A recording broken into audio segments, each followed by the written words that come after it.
This Seniors Empowerment Workshop session is being organized by the Independent Community Consulting Firm, ICCF. ICCF received this funding from the Federal Government of Canada through the New Horizon for Seniors program for 2023 to 2024 to support Black seniors with mental health conditions to combat the lingering psychological effect of the COVID-19 pandemic.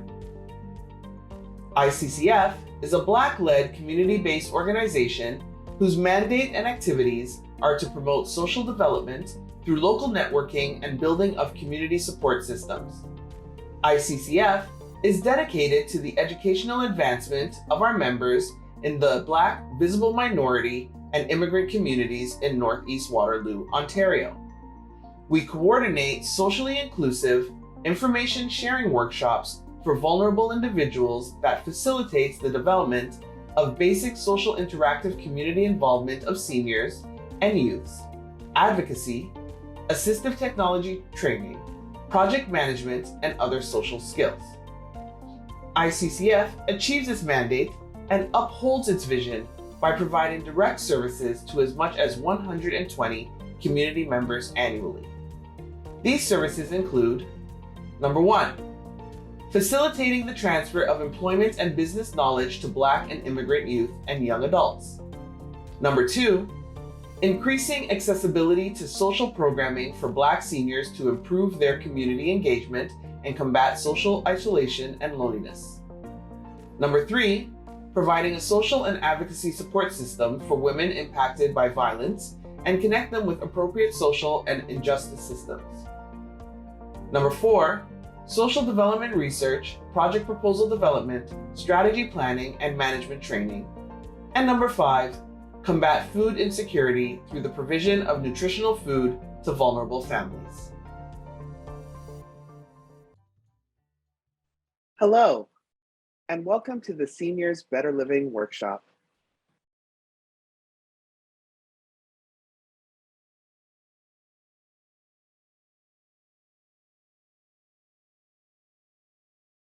This session focuses on: what is senior abuse? What causes seniors to be abused? What are the types of seniors abuse? How does seniors abuse negatively impact seniors? And what are some preventative strategies that family members and/or caregivers can adapt to combat physical abuse, mental abuse, emotional or psychological abuse, sexual abuse, abandonment, and self-neglect?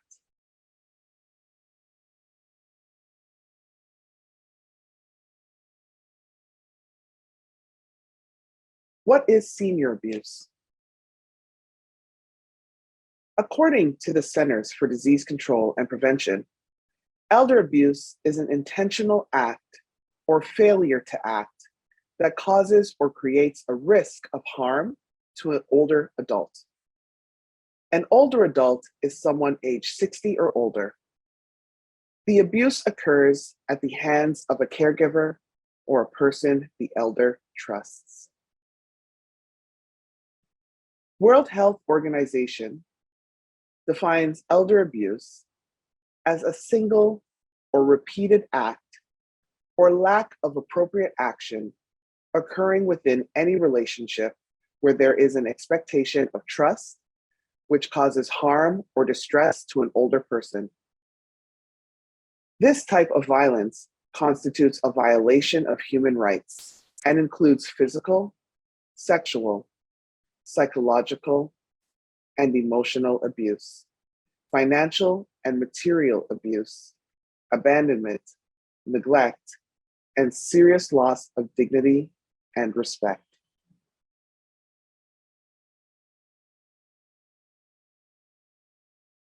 Here are some quick facts about elder abuse types. The types of elder abuse go beyond physical and emotional harm. Elders can suffer from sexual assaults, financial exploitation, abandonment, and more. Most types of elder abuse are committed by trusted individuals like family or nursing home staff. Elders can sometimes mistreat themselves through self-neglect. According to the National Council of Aging, elders are more likely to self-report financial exploitation than emotional abuse, physical abuse, sexual abuse, or neglect. Psychological abuse is the most common type of elder abuse, according to the NCEA.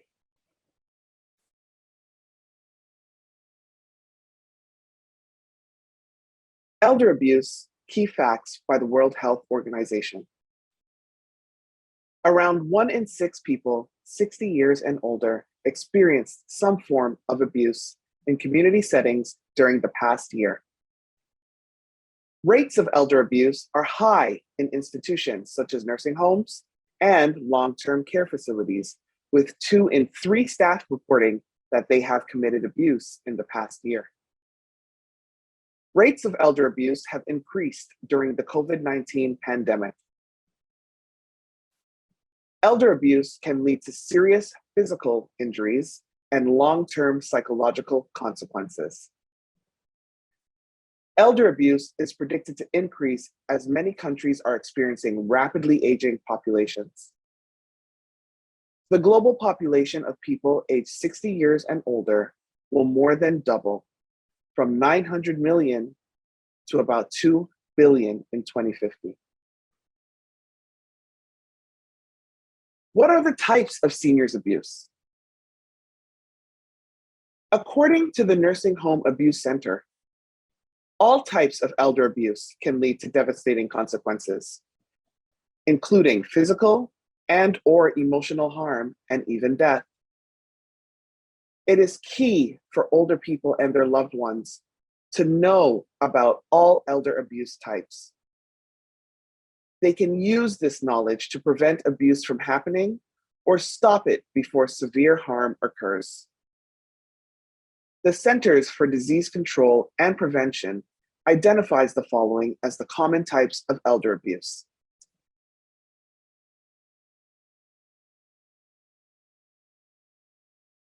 Number 1, physical abuse. Physical abuse is when an elder experiences illness, pain, injury, functional impairment, distress, or death as a result of the intentional use of physical force. Signs of physical elder abuse include cuts or scrapes, broken bones, bruises, burns, dislocated joints, head injuries, and sprains.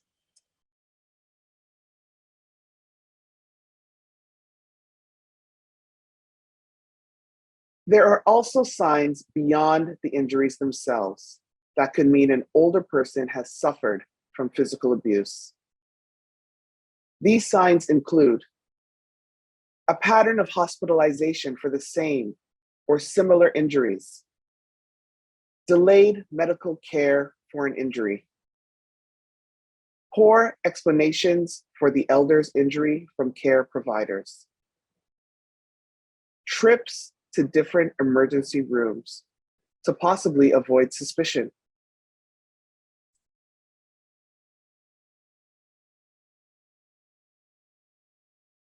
Number 2, sexual abuse.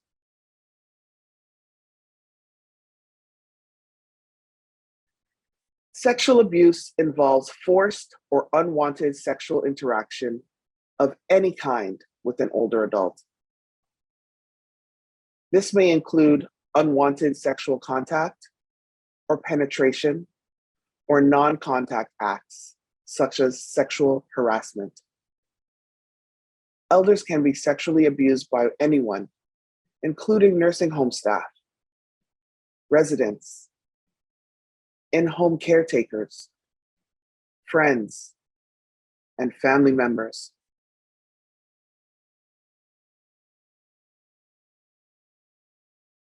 Warning signs of elder sexual abuse include bleeding from the anus or genitals, bruised genitals or inner thighs, new sexually transmitted diseases or infections,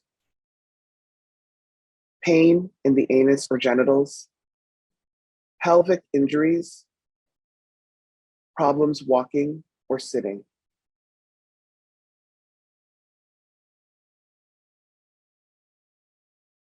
Three, emotional or psychological abuse.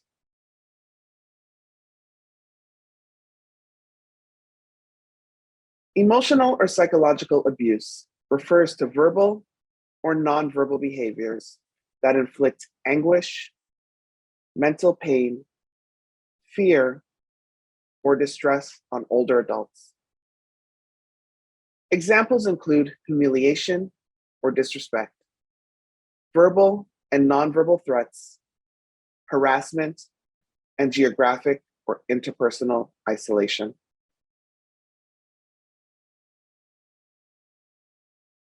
Signs of emotional and psychological abuse in elders include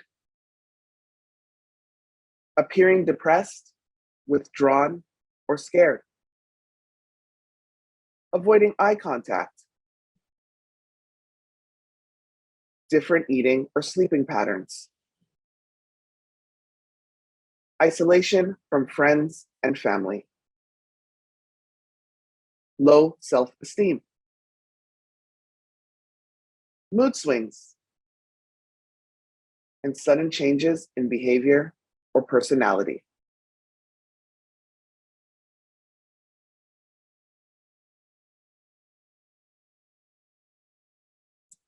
Number 4, neglect.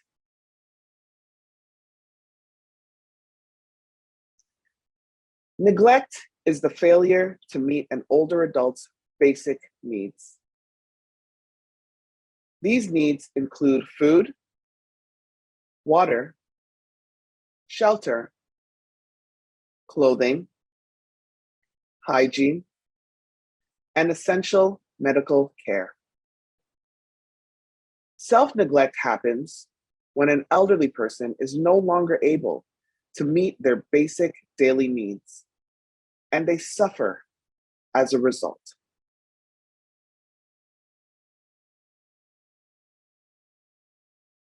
An older person may be suffering from self-neglect if they can't drink or feed themselves without help, dress themselves, maintain basic hygiene, maintain their home, manage financial affairs, or properly address their medical needs.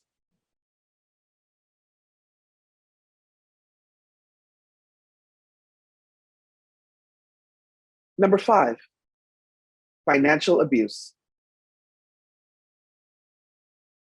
Financial abuse is the illegal, unauthorized, or improper use of an elder's money, benefits, belongings, property, or assets for the benefit of someone other than the older adult. According to the MetLife study of elder financial abuse costs elders an estimated $2.9 billion every year. It is the most commonly self-reported type of elder abuse.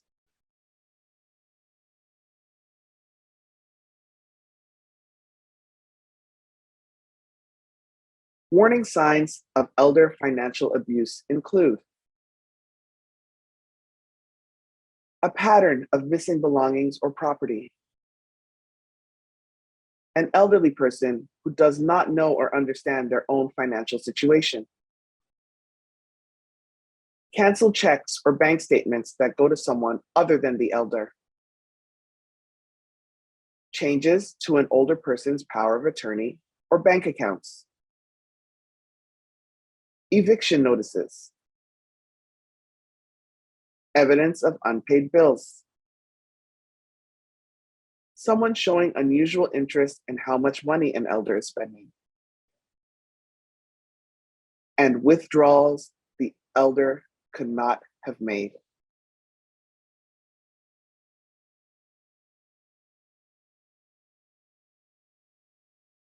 Scope of the problem.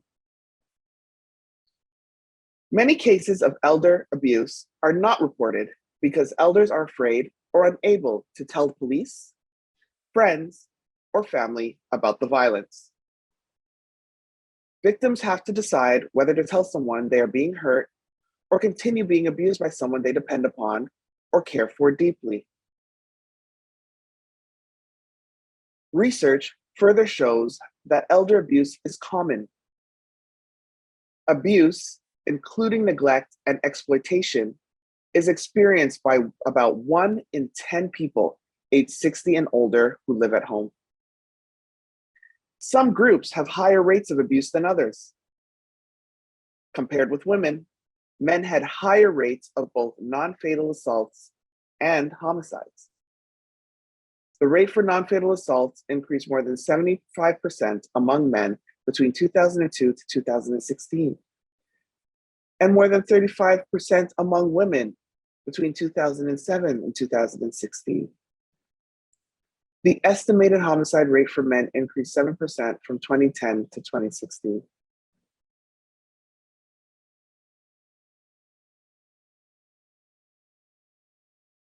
A 2021 report by the World Health Organization shares that elder abuse is an important public health problem.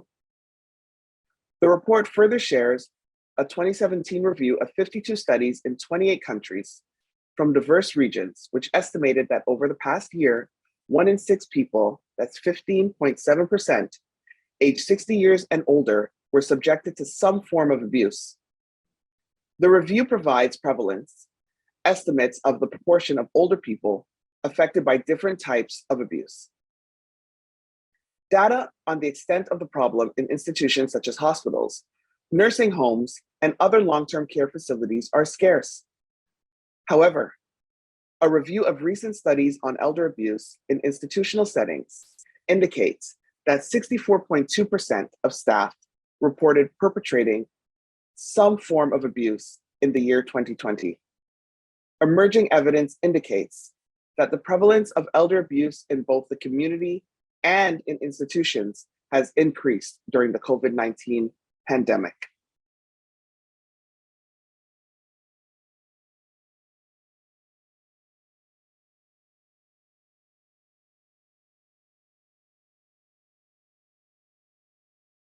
Here's a look at a table on elder abuse in community and systemic settings.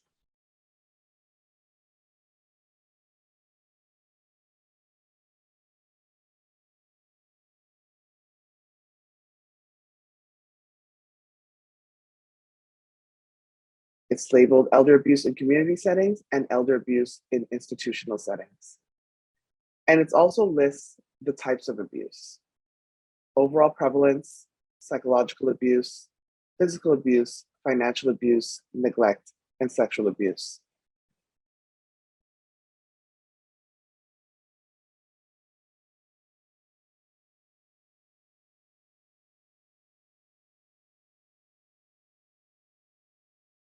Here you can see, as we highlighted, for the overall prevalence, 15.7% elder abuse in community settings, and there's not enough data reported by older adults and proxies, with 64.2% or 2 in 3 staff reported elder abuse in institutional settings. Please take time to have a look at this table.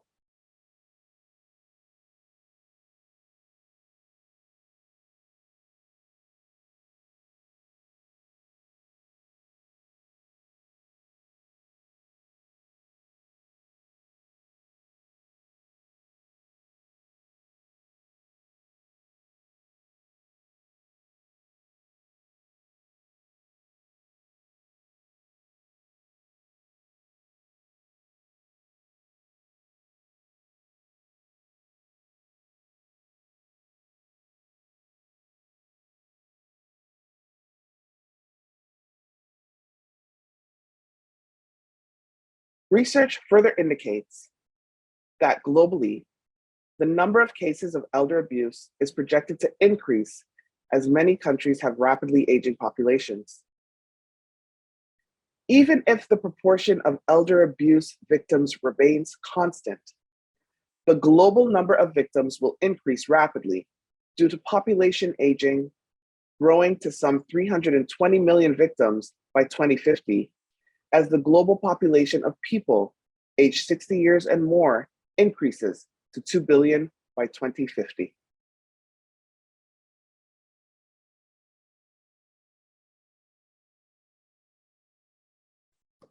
How does seniors abuse negatively impact seniors? An article by World Health Organization emphasizes that elder abuse can have serious physical and mental health, financial and social consequences, including, for instance, physical injuries, premature mortality, depression, cognitive decline, financial devastation, and placement in nursing homes. Victims are fearful and anxious. They may have problems with trust and be wary of others. Many victims suffer physical injuries. Some are minor, like cuts, scratches, bruises, and welts. Others are more serious and can cause lasting disabilities.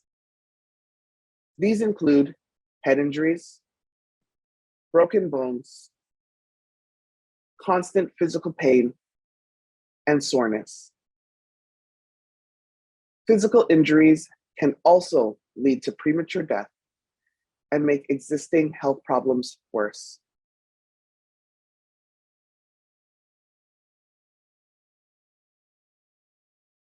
What are some preventative strategies that family members and/or caregivers can adapt to combat physical abuse, mental abuse, emotional or psychological abuse, sexual abuse, abandonment, and self-neglect? Elder abuse can be committed by anyone: friends, family, care staff, or strangers. Because of this, it's important to keep a close eye on your loved ones' well-being and take action if you think any type of elder abuse is occurring. To prevent elder abuse, we must understand and address the factors that put people at risk for or protect them from violence.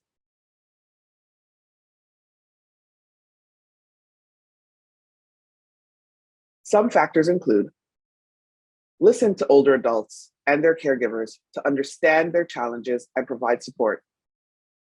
Report abuse or suspected abuse to local adult protective services, long-term care ombudsman, or the police. Educate oneself and others about how to recognize and report elder abuse. Learn how the signs of elder abuse differ from the normal aging process. Check in on older adults who may have few friends and family members. Provide overburdened caregivers with support, such as help from friends, family, or local relief care groups, adult daycare programs, counseling, outlets intended to promote emotional well-being. Encourage and assist persons, either caregivers or older adults, having problems with drug or alcohol abuse in getting help.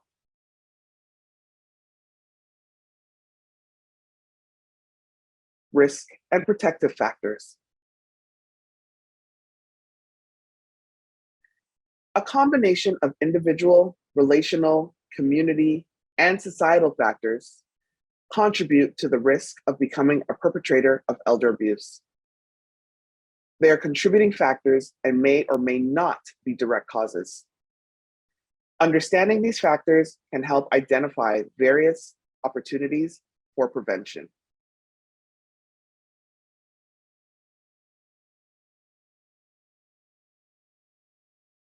Number one, relationship risk factors. High financial and emotional dependence upon a vulnerable elder, past family conflict, inability to establish or maintain positive pro-social relationships, and lack of social support.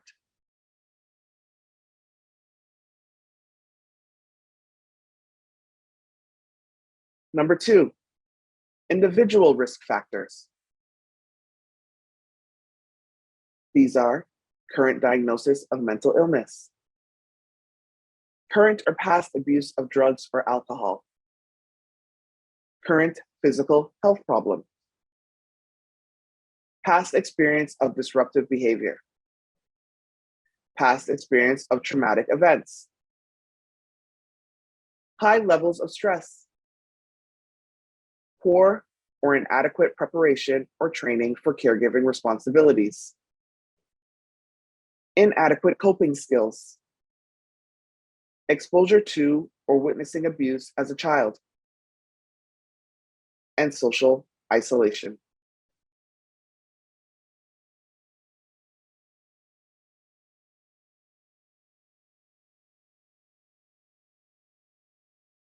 Number 3, societal risk factors.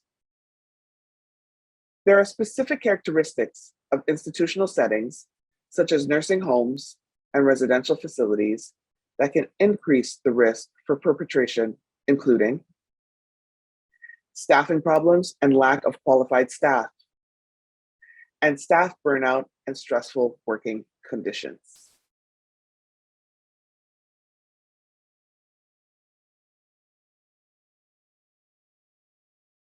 Protective factors for elder abuse.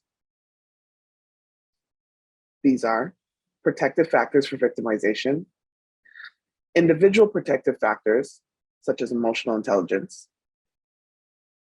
relationship protective factors, such as having social support, and community protective factors, such as a sense of community, meaning residents feel connected to each other and are involved in the community.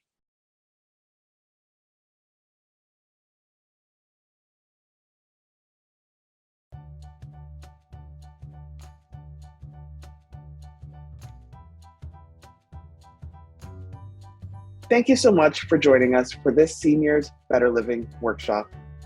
We look forward to seeing you again.